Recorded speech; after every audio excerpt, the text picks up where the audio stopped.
제가 이번 주 일요일에 제가 제 딸하고, 그러니까 호주에 딸이 있어요. 이혼한 전처가 이제 호주에서 살고, 이제 딸도 이혼한 전처랑 같이 사는 거죠. 아무튼 제가 일요일에 제가 전화를 하면서 아빠가 많이 후회한다, 너를 호주로 보낸 게. 물론 그 당시 상황이 좀 있긴 있었습니다. 그냥 보낸 건 아니고 상황이 있었는데, 아무튼 딸하고 헤어져서 제가 딸을 참 좋아하고, 그 당시에 많이 어렸을 때였으니까 많이 예뻐했었죠. 그래서 어떻게 보면 기러기가 됐습니다. 네, 기러기를 처음 할 때는 이런 결말이 될 줄은 몰랐습니다. 그냥 뭐 좀 떨어져 사는 거, 그 정도 수준으로 생각을 했었는데, 기러기를 하다 보니까 마음이 멀어져요. 그래서 결국은 이혼을 하게 됐죠. 물론 기러기 때문에 이혼한 건 아니고, 제가 중국에서 하던 일이 2018년도 그때 일이 좀 꼬여가지고 잘 안 됐어요. 그래서 그때 그걸 비밀로 해서 이혼을 하게 된 거죠. 어찌되었던 사랑하는 딸이랑 이렇게 헤어지고, 그리고 그 딸을 이렇게 키우는 그런 재미도 있는 건데, 딸 예뻐해주고 뭐 이런 과정들, 그런 걸 하나도 누리지를 못했어요. 그러니까 저 같은 경우에는 엊그제 딸한테도 얘기를 했지만, 저는 후회를 하지 않으려고 합니다. 그러니까 후회 없는 삶을 살 수는 없어요. 하지만 이미 지나간 거는 후회를 한다 하더라도 되돌릴 수가 없는 거니까 후회를 할 이유가 없는 거죠. 필요가 없는 거죠.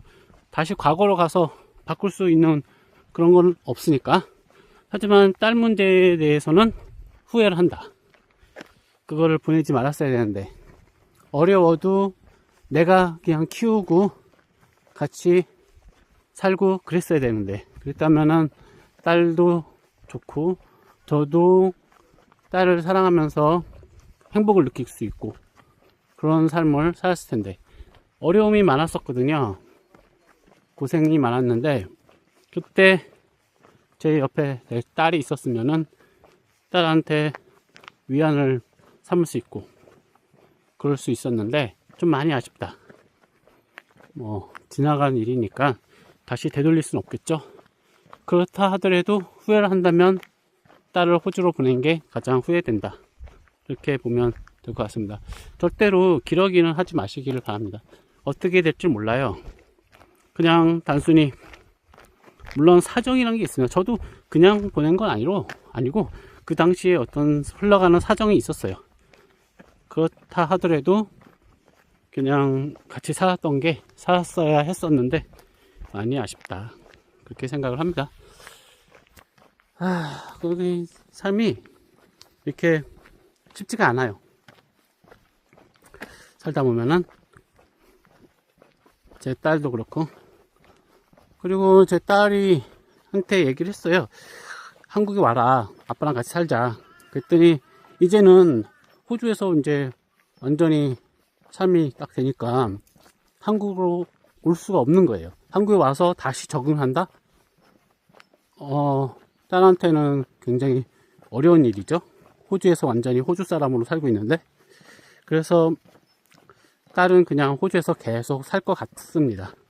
나중에 제가 여유가 되면 딸 보러 호주에 좀 가고, 딸도 좀 크면은, 아직 어리니까 좀 크면은 이렇게 다시 뭐 한국에서 잠깐 와서 아빠 만나고 가고 그러라고 얘기를 했습니다. 아직 아이가 중학생 정도밖에 안 돼요. 그래서 아직 어리니까 일단은 그렇게 두고 있습니다. 많이 아쉬워요. 아쉽고 안타깝고, 딸만 생각하면은. 그러니까 만약에 본인이 자식을 굉장히 사랑한다고 한다면 절대로 기러기는 하지 마시기 바랍니다. 딸하고도 서먹서먹해져요. 오랜만에 보니까. 게다가 저는 코로나가 있었잖아요. 코로나 시기. 그리고 한국에도 뭐 이렇게 자주 올 수 있는 그런 형편도 아니고, 그러니까 조금 어색하고 그런 게 있습니다. 저는 그런지 않죠. 왜냐면 어렸을 때 아기 때 제가 키웠으니까. 근데 딸이 저를 서먹해 해요. 그런 게 보이면은 많이 아쉽고 안타깝죠. 그러니까 절대로 기러기는 하지 마시기를 바랍니다. 나는 괜찮을 거야. 저도 그랬거든요. 주변에서 다 말렸어요. 하지 말라고. 기러기 하면 안 된다고. 에이, 나는 괜찮을 거야. 근데 나도 똑같이 이혼하게 되고 멀어지고 그렇게 되더라고요. 아무튼 그렇습니다.